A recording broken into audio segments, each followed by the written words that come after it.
Տեսեք, ես մի շատ կարճ ֆորմուլա ունեմ այս ընտրությունների հետ կապված։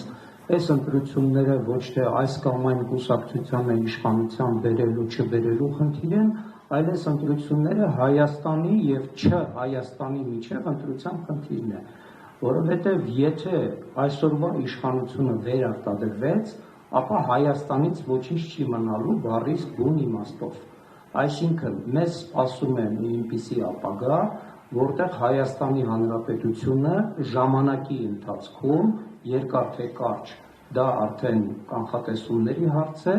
դադարելու է որպես սուվերեն պետություն գոյություն ունենալուց։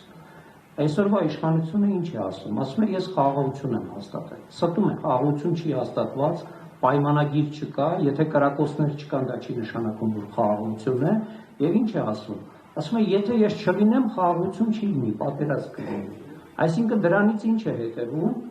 Հետևում է, որ ես համաձայնվել եմ թշնամի պետությունների բոլոր պահանջներին եւ շարունակելու եմ համաձայնվել եւ միայն այդ պարագայում կլինի խաղաղություն։ Հիմա այդ դեպքում սովորական ընտրող հայ ժողովրդի սովորական ներկայացուցիչ ինչպես պետք է մտածես, ում շահերն է պաշտպանում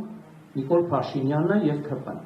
Պաշտպանում է Հայաստանի Հանրապետության ժողովրդի, Հայաստանի Հանրապետության քաղաքացու շահերը, թե պաշտպանում է միայն իր էգոիստական շահերը մնալու իշխանության,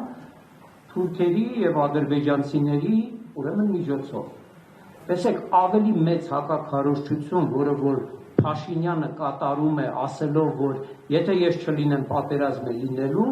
իր իսկ դեմ չի կարող լինել, որովհետև դա նրանով ընդունում է, որ ես ընդունում եմ Թուրքիայի եւ Ադրբեջանի բոլոր պահանջները եւ այդ պայմաններում ուրեմն պատերազմ չի լինի։ Էդ էլ է հարց, բայց մի կողմ թողենք։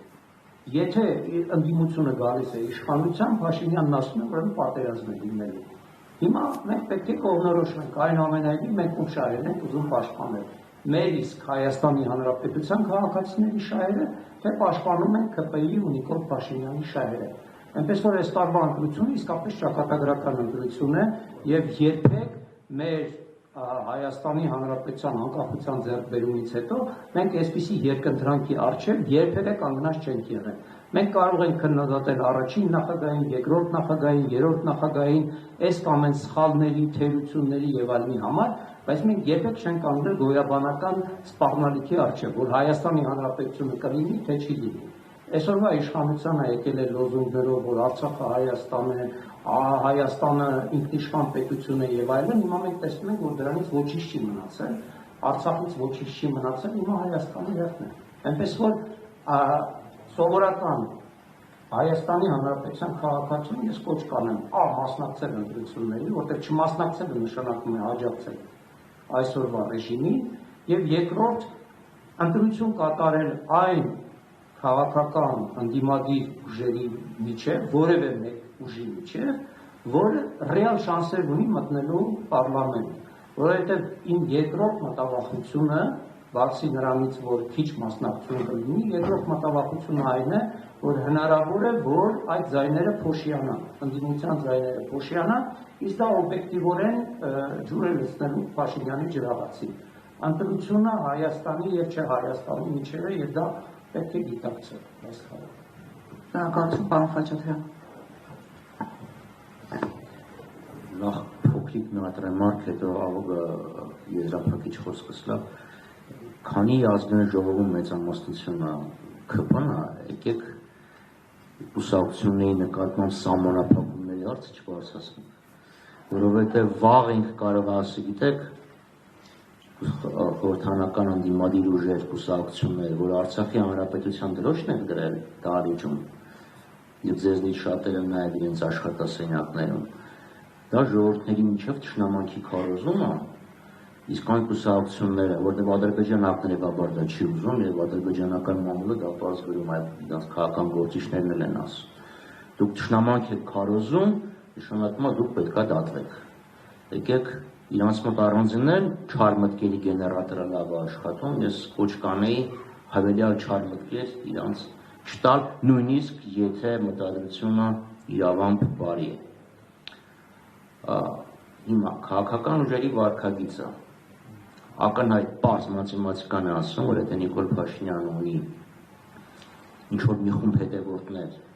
որոնք եթե Թրամփի անալոգիայով ասենք, Թրամփ ինչ էր ասաչած, եթե ես Times Square-ի վրա մարդ կսպանեմ, իմ օգտին մեկա քվեարկողներ կլինեն։ Հիմա եթե այդ տիպի ընտրողների քանակը ենթադրենք, թիվ եմ ասում, 100,000, 200,000, մի այդքան էլ վարչական ռեսուրս ունի, որովհետև ակնհայտ է, չէ, եթե մարդիկ գնում են պատարագի չակերտավոր, որովհետև դա պատարագ չի, այլ կռապաշտական ինչ-որ ծեսը, եւ տեսնում ես զինվորականներ, քաղաքացիական հագնված ոստիկաններ, դպրոցի ուսուցիչներ, մանկապարտեզի դաստիարակներ, այդ մարդիկ էլի գալու են, գոնե իրանք բերելու են ընտրություններ, եւ այդ թիվը ենթադրենք ասում է 400,000, եթե ընտրություններին մասնակցի միլիոն հոգի մարդ, 400,000-ը 40%, եթե մասնակցի 1.5 միլիոն մարդ կամ 1,600,000, արդեն 25% է, եւ վարչական ռեսուրսը եւ այդ նիկոր վարչապետ գորացողները արդեն եղանակ չեն ստեղծի։ Եվ դրա համար բոլոր քաղաքացիական ուժերի պարտքն է ուղղակի մարդկանց հորդորել գալ եւ մասնակցել ընտրությունների։ Եվ այն քաղաքական ուժերը, ովքեր իրանց դիրքավորում են որպես ընդդիմություն, բայց ասում են, դե լավ է մեկա ոչի բան չի փոխվի, իրանք Նիկոլ Փաշինյանի ջրաղացին ջուր են լցնում, կամ գիտակցաբար, կամ տգիտությունից դրդված։ Մասնակցության ֆորմատը պետք է լինի խոշոր դաշինքներով, որը կնվազեցնի ընդդիմադիր ձայների փոշիացման հավանականությունը։ 21 թվականին մենք ունենք 26 քաղաքական կուսակցություն եւ դաշինք, ովքեր մասնակցել են ընտրություններին։ Առնվազն 20-ը իրեն դիրքավորում էր որպես ընդդիմադիր։ Եվ ինչ տեսանք, գնացել ավարտել է 15,000 ձայն, որի մեծամասնությունը գնացել է Նիկոլ Փաշինյանին որպես բոնուս։ Լավ չէ լինի, որ չմասնակցեն։ Ամբիցիաներից ելնելով, սխալ հաշվարկներից ելնելով, գնացին, մասնակցեցին եւ Նիկոլ Փաշինյանը գոմընտրություններում հավաքել էր 53.8%, խորհրդանում այսօր ունի մոտ 65% ձայն։ Դա պետք է կանխել եւ օրինակ դաշնակցությունը հանդիպումների շարք է սկսել, կոնսուլտացիաներ այլ քաղաքական ուժերի հետ, այս հստակ ուղերձը հասցնելու նպատակով 3 հանդիպում եղել ազգային կոնգրեսի, որը ՀՇ-ի իրավ հաջորդն է, դաշնակցություն ՀՇ, հասկանում եք, չէ, դաշնակցություն ՀՇ-ի ժամանակ դաշնակցությունն արգելվեց, բայց այդ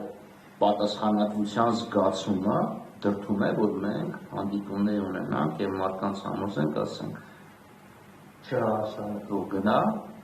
հետո մենք մեր մեջ կհասկանանք ինչ ենք անում։ Եվ ես կրկնում եմ, հույս ունեմ, որ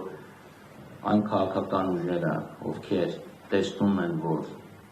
ռեալ անցնելու հավանականություն չունեն, իրենք գտնեն այլ ուժերի եւ միասին դաշինք ստեղծեն ու այդ մանր-մունր վեճերը չլինեն, էլի, այսինքն դաշինքի անունը ոնց պետք է լինի, ում գրասենյակում պետք է հանդիպենք եւ այլն եւ այլն։ Որովհետեւ եթե գնան 3 դաշինք, ուրեմն 10%-ը անցնեն։ Լավ, մեկը լավ, թող իրանք որոշեն, բայց թող ռիսկի չդիմեն եւ Նիկոլ Փաշինյանի ջրաղացին հոտ ջուր չլցնեն, շնորհակալ։ Սկզբից մի փոքր իրավական խորհրդատվություն ֆաշիստական կուսակցություններին,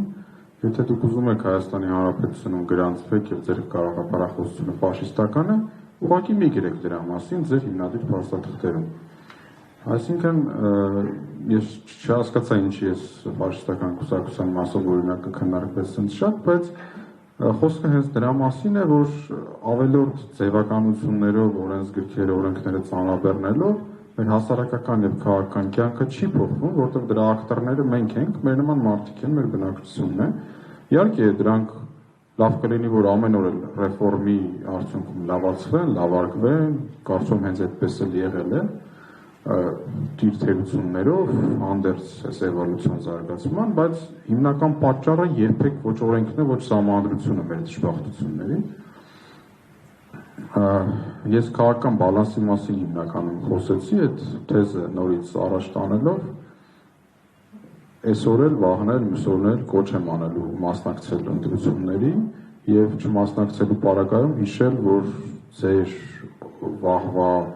սպառնալիքների, սպասելիքների, բարիքի, չարիքի ամեն այդ հույսը հավատը դնում եք այն մարդկանց վրա, որոնք իշխանական հասարակ վարչական ռեսուրս ելնելով ձեր փոխարեն գնալու են քվեարկության։ Էսա կարևոր, այսինքն դուք ոչ թե չգնալով քվեարկության ձեզ այդ հետևանքներից եք ազատում, այլ դա ուղղակի այդ պատասխանատվությունը ձեր մասով դնում եք by default ասենք ավելի ցածր իրավագիտակցություն ունեցող են քաղաքացու վրա, ում կասեն ինքը պարտադիր կգնա, իսկ այդպիսի զանգված բոլոր հասարակությունները մայթվում մեր մոտ կա, որ ում ասում են ինքը որպես վարչական ռեսուրս խելոք գնում քվեարկում օրվա իշխանություններին։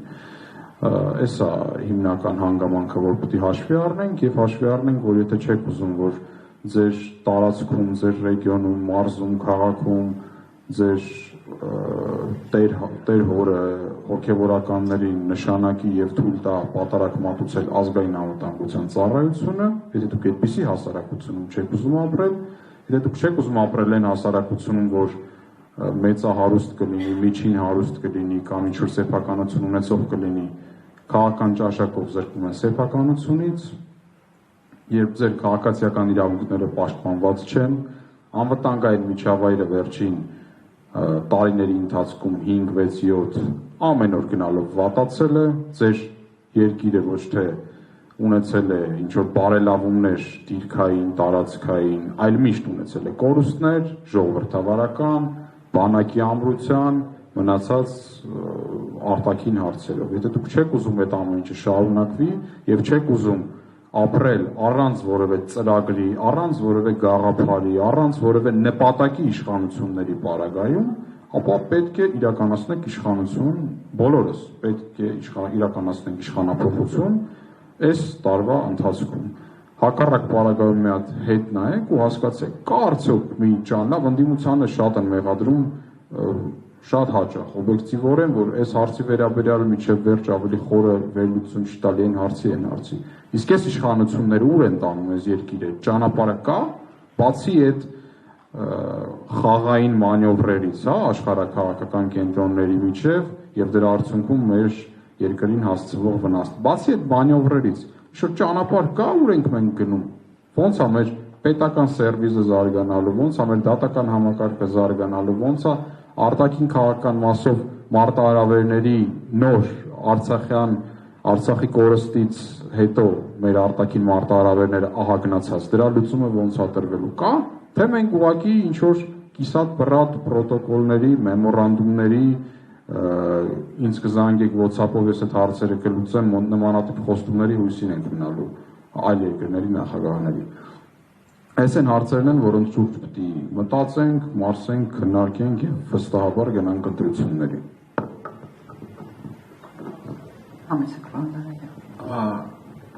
Շատ ուրախալի է, որ գոնե այստեղ այս քննարկման ժամանակ ընդհանուր կոնսենսուս ինչ-որ հարցերի շուրջ այն ամենայնիվ կա եւ հույս կա, որ դա կտարածվի նաեւ մյուս քաղաքական դերակատարների վրա։ Առաջինը, որ եթե ընտրությունների են գնում, նախ մենք պետք է հստակ վերլուծենք ինչի այսպես ստացվեց Հայաստանում, ինչի այսպիսի իշխանությունը հնարավոր է, ինչի հանրության մի հատվածը այնուամենայնիվ կուլ գնաց այս մանիպուլյացիաներին եւ թույլ է տալի այս անօրինականությունները, այս սահմանադրական կարգի խախտումը եւ գործիքներ առաջարկել ապագայում դրա թույլ չտալու համար եւ նաեւ հանրության մոտ ունենալ վստահություն, որովհետև ցավոք սրտի ընդհանրապես կուսակցություն վարկաբեկված է տարիների ընթացքում, սակայն մարդկանց պետք է բացատրել, որ գիտեք ինչ, մենք ունենք մի սահմանադրություն, որով իշխանությունը որոշում են կուսակցությունները։ Եվ նաև այդ եթե միասնական դաշինքներով են գնում հանուն երկիրը փրկելու, հանուն սահմանադրական կարգը վերականգնելու համար, ապա այդ ցուցակների համար, տեղերի համար այդ վեճերը, կուսակցական ամբիցիաներ իրականացնելը, եթե մեծ նման գաղափար է դրվում, այդ ամեն ինչի երկրորդականն է, այնուամենայնիվ ես նորից կրկնում եմ, սա անկախ մեր կամքից, ցանկանալուց, չցանկանալուց, սա ինչ-որ առումով անցումային խորհրդարան է լինելու եւ շատ կարեւոր է, որ այդ անցումային խորհրդարանը ընդունի այն առաջարկները, որոնց մասին նաև այստեղ խոսվեց, եւ ինչ վերաբերում է կուսակցությունների մասին օրենքին, ցանկացած իշխանություն, որը իշխանություն է արդեն, բնականաբար ձեռ չի տալի կուսակցությունների մասին օրենքը փոխվի։ Բնականաբար չի ցանկանա, որ լինեն սահմանափակումներ նախագահի ժամկետի, խորհրդի փոփոխությանը, որ վարչապետը եւ կուսակցության ղեկավարը լինի նույն անձը, բնականաբար սա միայն անցումային խորհրդարանում նման դրույթներ հնարավոր կլինի մտցնել եւ առաջինը եւ վերջի միտքը, որ ուզում եմ ասել, քաղաքական պայքարը դա իմաստների համար պայքար է եւ եթե որևէ ուժ կամ ուժեր հայտ են ներկայացնում գալ իշխանության, իրանք պետք է իմաստներ ստեղծեն, իմաստները ներկայացնեն հանրությանը եւ միայն դրա միջոցով վերականգնել վստահությունը եւ գալ իշխանության այդ իմաստները կյանքի կոչելու համար։ Շնորհակալություն, հարգելի բանախոսներ, շնորհակալություն ձեր ժամանակը